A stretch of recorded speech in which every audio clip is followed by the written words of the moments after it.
Today with Cooking with Texas Chevy, we'll be making beef street tacos. Alright, we're going to start with about 2 to 3 pounds of skirt steak. And this will typically make 7 to 10 tacos. So remember that when you're planning your party and how much meat you need to purchase. Then we're going to have ground Comino. And we'll have Fajita Seasoning. I prefer Fiesta, but use any brand you would like. Okay? Then we'll have an onion, garlic, jalapeno, cilantro, limes, and a meat tenderizer and our cutting board. Now we're going to start out with the meat. We're going to remove all this skin and all this extra fat that's on the bottom. It doesn't do anything to the meat besides make it chewy, and we don't want that. We want it to be nice and fall apart in your mouth when it's time to eat. Okay, we'll have our limes, our seasonings, and our meat tenderizer.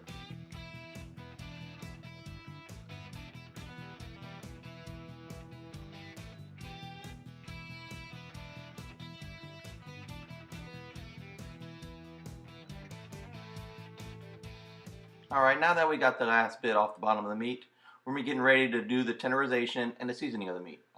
With that done, we're going to start seasoning the bottom side of the meat. Alright, we're going to start out with the lime.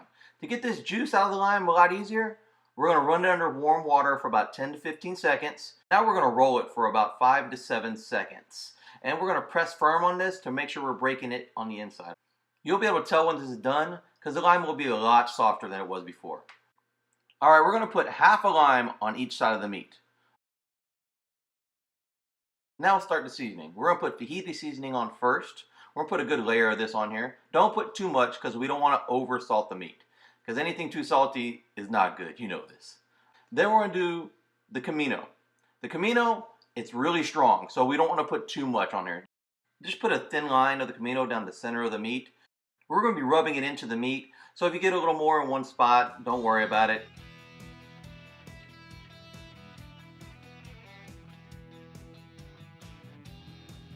Next, we're going to be tenderizing the meat. This is going to put splatter all over the place, so make sure your area is clean and you have antibacterial wipes or something to wipe it down afterwards, alright? So, let's get started.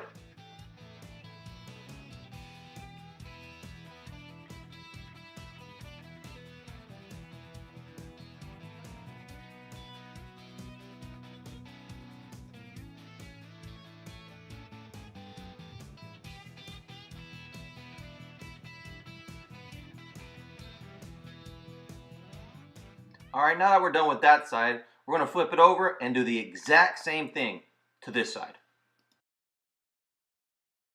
Now that the meat's done, we're going to start with the marinade. Remember to wash everything before you use it, alright?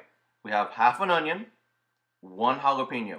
I remove the seeds. You don't have to if you don't want, but I prefer the flavor of the jalapeno, not all the heat.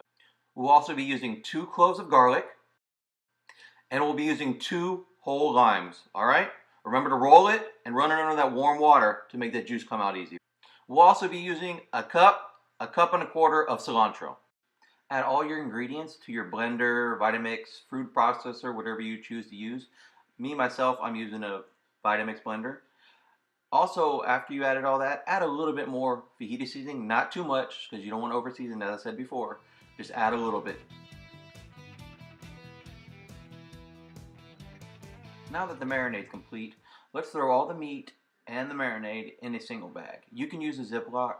I, myself, am using a food saver.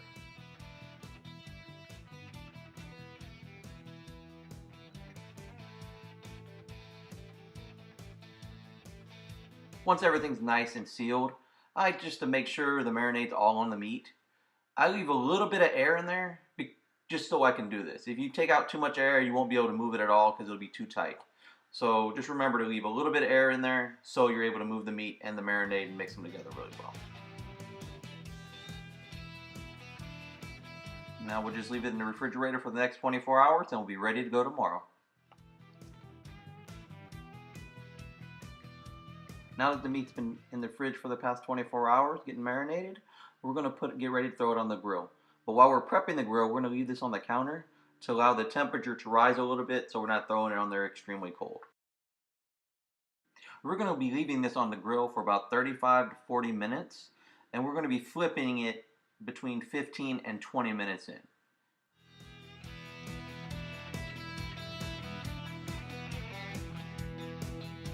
We just got done taking this off the grill. We're going to be slicing this into strips, and from strips, we're going to be slicing it into cubes.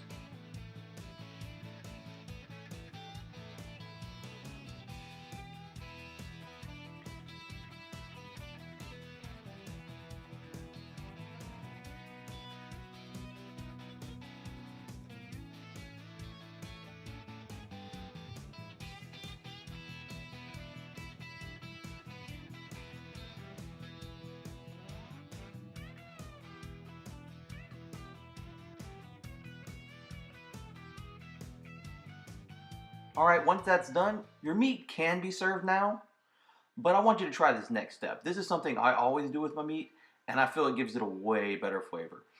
Alright, we're going to place it in a saute pan, and it's going to go in here under mid-heat for about 10 to 15 minutes. And when we put it in here, we're going to be adding about 3/4 cup of water, half of lime, and we're going to also sprinkle a little bit of Fajita seasoning on here while we're doing this, okay? The water is going to take away a little bit of the seasoning. That's why we're adding a little bit more. Don't add too much. We're just going to sprinkle a little bit in here on the top.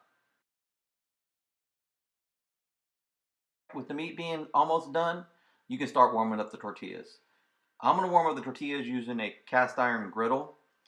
You can use your pit, or you can put a baking sheet on the actual top of the stove and let that warm up and cook the tortillas that way. I use 2 tortillas per taco. You can use 1, but I recommend 2. At some point during the cooking process, you should dice up your onion, your cilantro, and prep your limes. Remember to run them under water for 10 to 15 seconds and roll them before cutting. Most street tacos don't have cheese, but I put cheese on everything, and I recommend the Queso Fresco. Del Primo is one of the store-bought sauces I really enjoy, but it has a lot of seeds and skin, so I sift that out. Thank you very much for watching my video. I really enjoyed making it. I love cooking great food. And our next video is going to be coming out next week. I'm planning on doing a chicken Chardonnay. If you like this video, please subscribe. Leave comments below so I can see what you thought about the video.